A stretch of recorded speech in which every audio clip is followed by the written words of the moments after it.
des corrivés décalés. Salut à tous très chers Lyoko fans, c'est Léa Lita Fan Club, j'espère que vous allez bien. Alors, de quoi je vais vous parler aujourd'hui?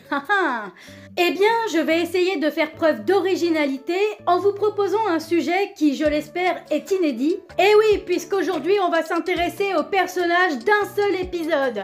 Alors, qu'est-ce que cela veut dire? Eh bien, ce sont tous ces personnages qui sont apparus en cours de saison, qui ont eu une brève importance pendant le temps d'un épisode, et qui, par la suite, n'ont plus jamais fait parler d'eux.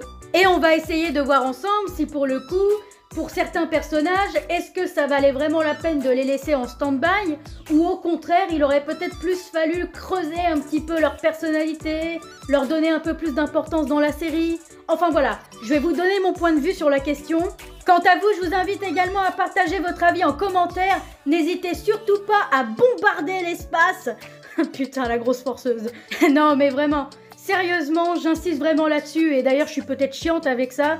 Mais pour moi, c'est vraiment important que vous puissiez vous exprimer. L'espace commentaire a d'ailleurs été conçu pour ça, donc allez-y, faites-vous plaisir. En tant que youtubeuse débutante, eh bien voilà, c'est vraiment important pour moi de savoir ce qui va, mais aussi ce qui ne va pas dans mes vidéos. À commencer par mes intros d'ailleurs peut-être.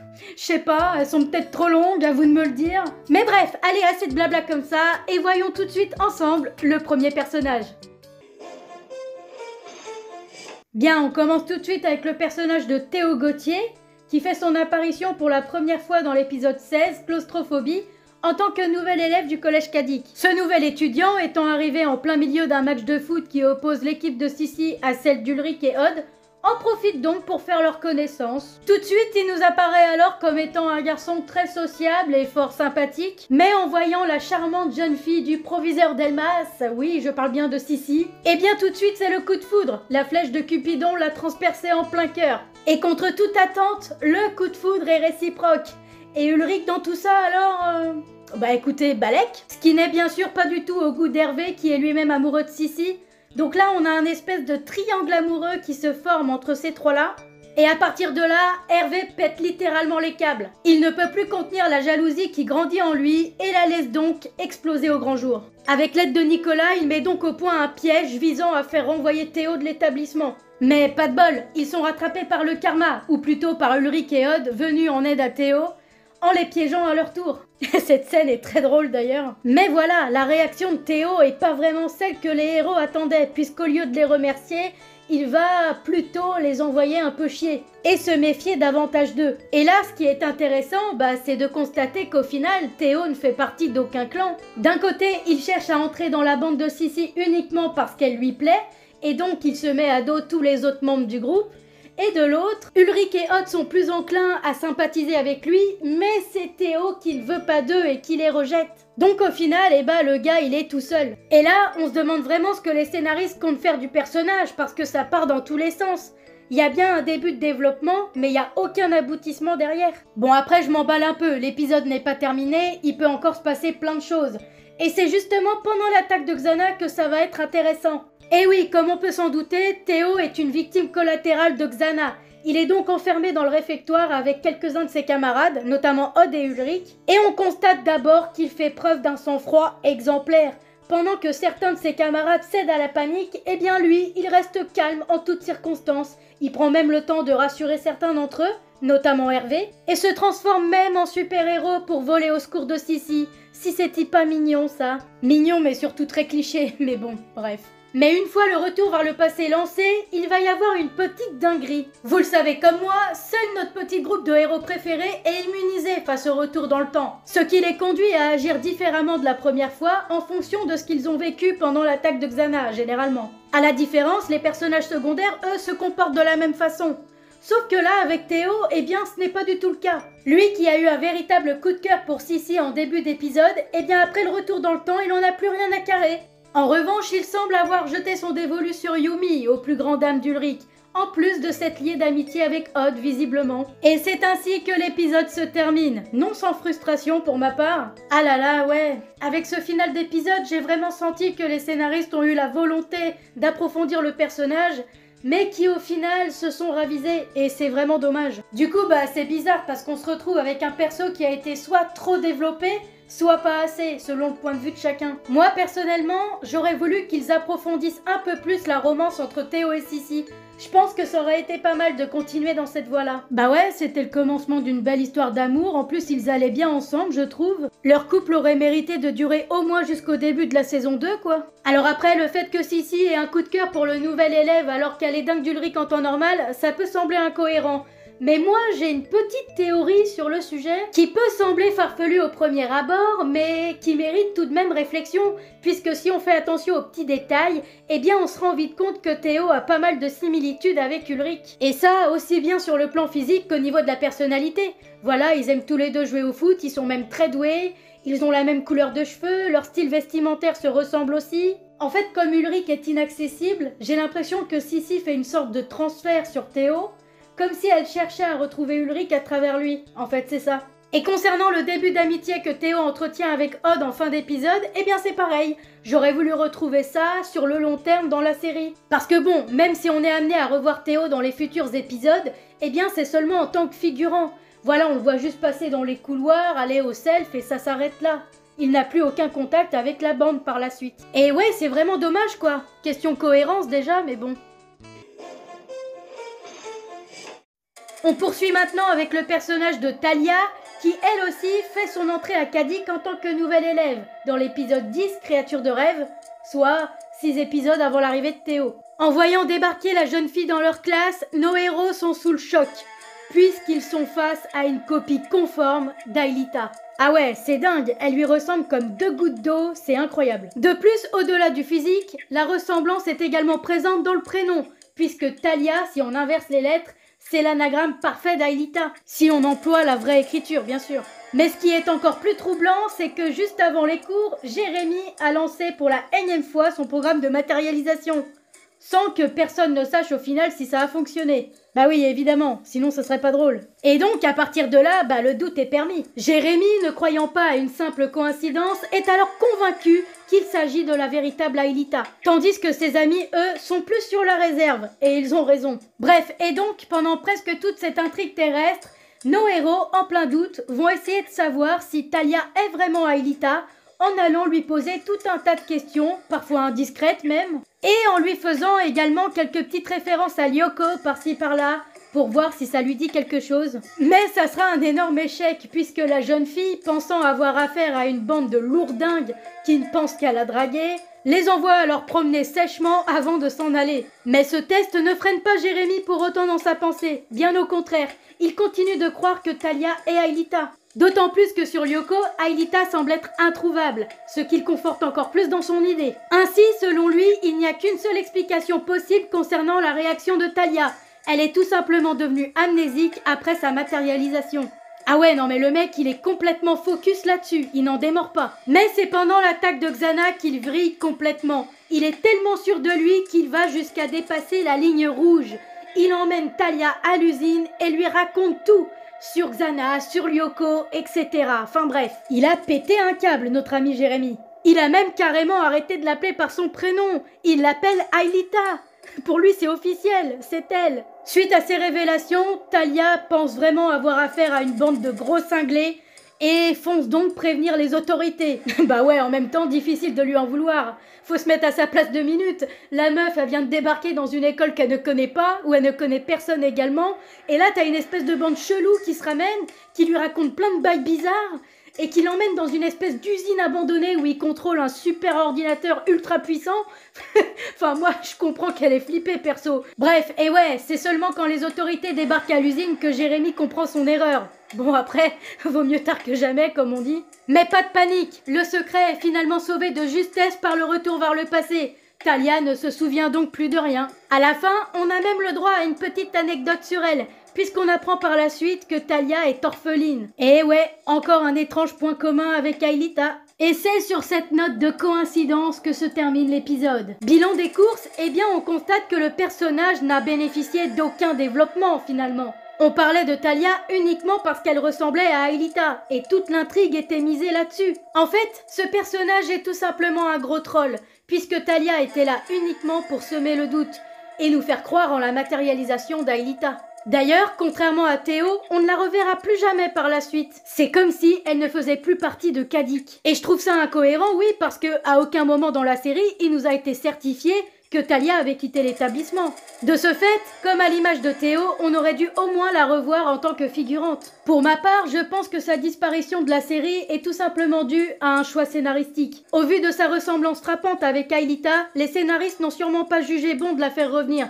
Tout simplement parce qu'il n'y a pas d'autre intrigue possible pour ce personnage. Bah oui, parce que bon, à part la confondre sans arrêt avec Aelita, que ce soit nos héros ou peut-être Xana, ça aurait pu aussi que Xana se gourre dans une attaque et au lieu de kidnapper Aelita, elle kidnappe Talia, enfin bref. À part ça, franchement, je ne vois pas ce qu'ils auraient pu faire de plus avec ce personnage. Tiens, bah justement, à ce propos, je vais vous faire participer un petit peu. Dites-moi en commentaire ce que vous auriez imaginé comme intrigue pour Talia. Ça peut être intéressant. Oui, je sais, tous les moyens sont bons pour gratter des commentaires.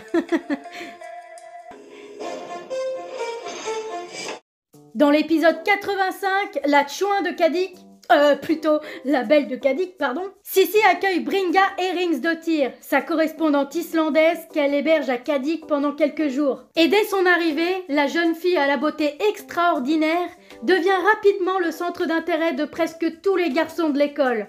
Enfin, beauté extraordinaire, faut pas exagérer quand même. Moi personnellement je la trouve pas terrible, mais bon bref, c'est que mon avis. Ce qui ne plaît d'ailleurs pas du tout à Sissi qui commence à être légèrement jalouse de sa correspondante. Ouais, la nouvelle qui a plus de succès auprès des garçons que la fille populaire de l'école. Je veux pas dire, mais on tombe déjà dans le vieux cliché à l'américaine, mais bon. Bref, en tout cas, ouais, une fille soi-disant très jolie qui débarque et qui fait tomber tous les garçons à ses genoux, ça ne peut effectivement qu'attiser la jalousie des autres filles. Quoique, aussi surprenant que cela puisse paraître, dans ce cas précis, eh bien, pas du tout, c'est même tout le contraire. Et oui, c'est dingue, les filles semblent être elles aussi tombées sous le charme de l'islandaise. Ainsi, à l'heure du déjeuner, certaines cadiciennes n'hésitent pas du tout à s'inviter à la table de Bringa pour parler mode, lui demander des conseils de beauté et lui faire des compliments sur ses cheveux. Enfin bref, des discussions de nana bien chiantes quoi.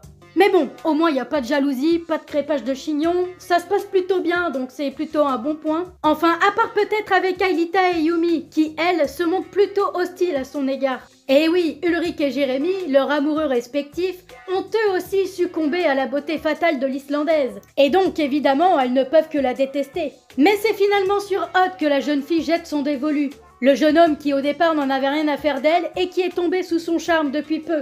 Il se met donc à sortir avec elle. Mais cette liaison ne plaît pas du tout à ses amis et cela crée donc des tensions dans la bande. Et suite à une violente dispute avec eux, Odd passe donc la soirée avec sa nouvelle petite amie. Mais il est tellement mal à l'idée même d'être en froid avec ses amis qu'il finit par se confier à Bringa, qui lui conseille simplement de les laisser tomber. Il lui explique alors que cela est impossible, car les liens qu'il a avec eux vont au-delà de la simple amitié. Puis, de fil en aiguille, il commence aussi à lui parler de choses qui ne devraient pas. Heureusement, il s'en rend compte assez rapidement et décide de laisser tomber la conversation. Mais face aux sautes d'humeur de Bringa, il finit alors par céder. Il commet alors l'irréparable. Il l'emmène à l'usine et lui montre le labo, putain. Bien que cette greluche n'a pas l'air de comprendre grand-chose à tout ce fourbi, elle réussit tout de même à dérégler le supercalculateur. Ce qui vaudra bien sûr à Odd un bannissement du groupe immédiat. Bien qu'il soit sincèrement désolé pour l'erreur qu'il a commise, il décide quand même de suivre Bringa et va donc à la piscine avec elle. Et c'est là qu'il découvre enfin la vraie nature de la jeune fille. En effet, elle est tellement occupée à amuser la galerie et à frimer devant tous ses prétendants qu'elle a bien sûr invité aussi à la piscine, qu'elle n'a plus aucun regard pour Odd. Dégoûté de son attitude, il décide finalement de rejoindre ses amis à l'usine afin de renouer avec eux et d'essayer de réparer son erreur. Et c'est en sauvant héroïquement la vie d'Aelita qu'il sera finalement pardonné et réintégré à la bande. Tout est bien qui finit bien. Quant à Bringa, Sissi ne pouvant plus supporter l'ombre que lui faisait sa correspondante, a donc décidé de l'envoyer chez sa cousine à la campagne. Bon allez, avec un peu de chance, elle séduira peut-être 2 ou 3 vaches dans le pré, on sait jamais. Et concernant le supercalculateur, eh bien, d'après la bande, Bringa est tellement narcissique qu'après tout, lancer un retour dans le temps n'est pas essentiel, car le temps se chargera lui-même de tout lui faire oublier. Et c'est là-dessus que se termine l'épisode. Bien. Que dire de tout ça maintenant? Eh bien, je pense que Bringa est un peu comme à l'image de Talia en fait. C'est-à-dire que le personnage a été introduit par les scénaristes seulement pour un but précis. Là, en l'occurrence, c'était semer la zizanie dans le groupe et surtout mettre à l'épreuve leur amitié. Et Ça a plutôt bien marché d'ailleurs. Mais sans pour autant avoir l'envie derrière de la développer par la suite. Et ça s'est vu, puisque dès le début, on nous présente Bringa comme une correspondante qui est là seulement pour 4 jours. Et donc, à partir de là, tu sais d'entrée de jeu qu'elle sera que de passage. Et oui, d'une certaine manière, c'est comme si les scénaristes nous disaient en face, voilà, on compte pas développer Bringa par la suite, donc ne vous attendez pas à la revoir après. Et ça, c'est vraiment appréciable. Le fait d'avoir une explication sur le sort d'un personnage dès le début, c'est vraiment ce que l'on recherche en fait. Ils auraient dû faire ça pour tous les personnages. Ça nous évite de nous poser tout un tas de questions après. C'est pas comme Talia là qui a disparu du jour au lendemain sans que l'on sache pourquoi. Alors ensuite, concernant son absence dans le reste de la série, eh bien je suis assez mitigée. D'un côté, je pense que les scénaristes ont eu raison de ne pas la refaire intervenir, puisqu'elle est en quelque sorte emprisonnée dans son rôle cliché de blonde superficielle et séductrice qui met en PLS tous les garçons qu'elle croise à ses genoux. Et par conséquent, derrière, question intrigue, eh bien, il n'y a pas grand-chose d'autre à en tirer. Et aussi parce que je peux tout simplement pas l'encadrer. Voilà, Bringa est un personnage que je déteste, donc moins je la vois, mieux je me porte. Mais d'un autre côté, il y a quand même un détail important qui laisse penser qu'il était possible de tenter autre chose avec ce perso dans un futur épisode. Et oui, cher Lyoko-fan, n'oublions pas que Bringa est quand même le seul personnage secondaire à ne pas avoir subi de retour dans le temps après avoir découvert le labo. Elle se souvient donc de tout même après son départ et donc, ouais, il y avait matière à faire avec ça. Oui, alors après, il est vrai que Bringa n'a pas vraiment manifesté beaucoup de curiosité à l'égard du labo, elle n'a pas posé plus de questions que ça à Odd. Comme quoi, ne pas avoir de cerveau, ça a quelques avantages quand même. Elle était facile celle-là, j'admets. Mais justement, si elle avait été un peu plus curieuse, eh bien ça aurait été vraiment intéressant. Ça aurait même pu lui servir de motif pour revenir à Cadix. Voilà, par exemple, elle se pose tellement de questions qu'elle décide d'en parler à Sissi. Voilà, elle lui fait part de ses doutes, elle lui dit, voilà, moi j'ai trouvé Odd vraiment bizarre. Il m'a emmené dans un espèce de labo vraiment chelou, je sais pas ce qu'il trafique avec ses potes là-dedans. Et puis suite à ça, elles se mettent ensuite à faire les espionnes pour essayer de découvrir leurs secrets. Je vois bien même Sissi élaborer un plan tordu du style elle demande à Bringa de sortir avec Odd plus longtemps afin d'obtenir plus d'informations. Enfin, vous voyez le délire quoi. Oui, bon alors après je suis peut-être un petit peu hors sujet, je sais pas. Mais voilà, en tout cas c'est vraiment ce que moi j'aurais imaginé comme suite d'intrigue pour ce personnage. Bon et bien voilà, cher Lyoko-fan, la vidéo touche déjà à sa fin. Et ouais, c'est triste, J'espère qu'elle vous aura plu comme d'habitude. Et si c'est pas le cas, tant pis, écoutez, je peux pas plaire à tout le monde, j'en ai conscience, et heureusement. Alors aussi, ne vous inquiétez surtout pas concernant ce sujet. Évidemment, d'autres parties sont prévues pour parler des autres personnages que je n'ai toujours pas abordés dans cette partie-là. Ça va tourner entre 2-3 parties, selon le nombre de personnages, je sais pas trop encore. Voilà, et sinon je voulais aussi vous dire que je suis sincèrement désolée, encore une fois pour l'attente entre chacune de mes vidéos. C'est vrai qu'en ce moment c'est hyper long, je vous avais d'ailleurs expliqué pourquoi, donc je vais pas revenir là-dessus. Enfin bref, en tout cas sachez que je vous comprends. Et pour la prochaine vidéo, je vais essayer d'aller un petit peu plus vite. Alors je dis essayer parce que je peux rien vous promettre malheureusement. Mais voilà, je vais quand même faire un effort pour vous parce qu'apparemment je vous manque trop. Je déconne. Bien, sur ce je vais vous laisser. Prenez soin de vous comme d'habitude. Et moi je vous dis à la prochaine pour une toute nouvelle vidéo. Allez, bye!